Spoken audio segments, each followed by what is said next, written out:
Imagine a word born from the heartbeat of jazz, born out of the struggle of history and the whispers of resilience, a word that is now so toxic that it's lost all meaning. Well, this is the word woke. And today we're going to unravel the history of woke and how it devolved from a cry of awareness to a catch-all term for people on the left and Black people in general. And if you like stories like this, you can find more stories like this at moonmikehistory.com.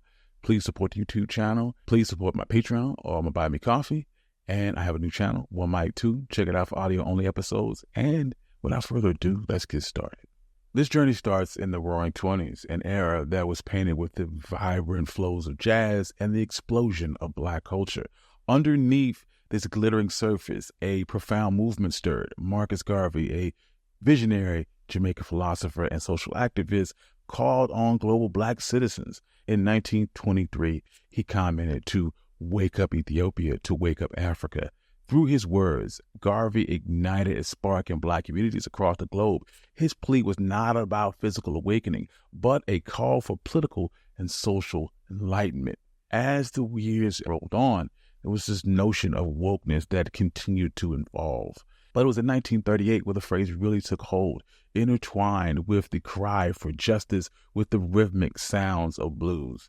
In the hands of blues musician Lead Belly, the term found a new stage. A tragic yet pivotal point in Black history unfolded in Scottsboro, Alabama in 1931, when 9 Black teenagers were accused of raping 2 white women, a crime that they did not commit. Lead Belly crafted a poignant protest song about the Scottsboro boys, and at the day's end, he collected his thoughts and spoke to his audience, stating that, "I made this little song about down there," he spoke. "I advise everybody to be a little careful when they go along down there, and it's best to stay woke and to keep your eyes open." His words were not just about caution. They were a shield, an emblem worn for those navigating the perilous landscape of a nation riddled with racial injustice. The call to stay woke seeped into the bones of the listeners, and the mantra for survival was a beacon in the dark. It was more than just about being physically awoken. It was about being perpetually aware for the social and racial injustice that swirled all around them, understanding this undercurrent that could pull them in at any moment. This usage by Lead Belly became the most constant and consistent message of the term woke ever since. Into this environment stepped a young writer by the name of William Melvin Kelly.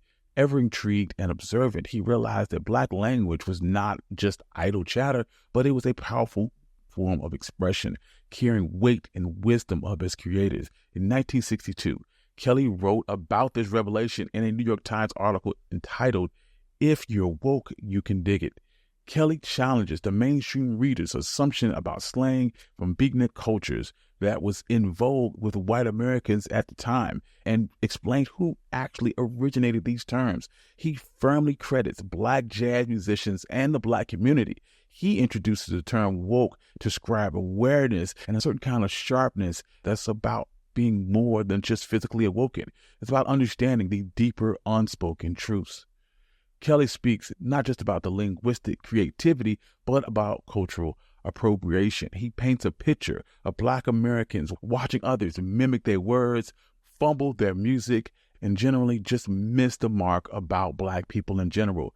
The pride they felt about the mastery of their own language and music tinged with a bit of anger as they watched their culture be so poorly imitated.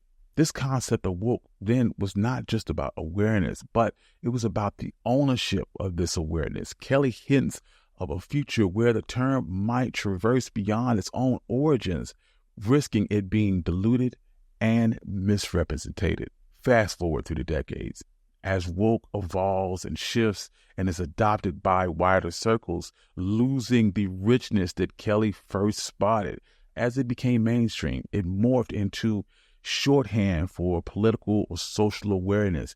Kelly's initial insight that you needed a hip assist from a Black creator almost seems prophetic. And in essence, woke predicted its own fate, because today the term woke and its derivatives such as politically correct, social justice warrior, cancel culture, DEI have been adopted by conservative groups as an insult to people on the left or as a soft N-word for Black people. These phrases have become so negatively charged that they've been labeled skunk terms. And this has led to people abandoning their use, as these malicious intent of those with imposing views have made them so unpleasant that they can't be used in their original context.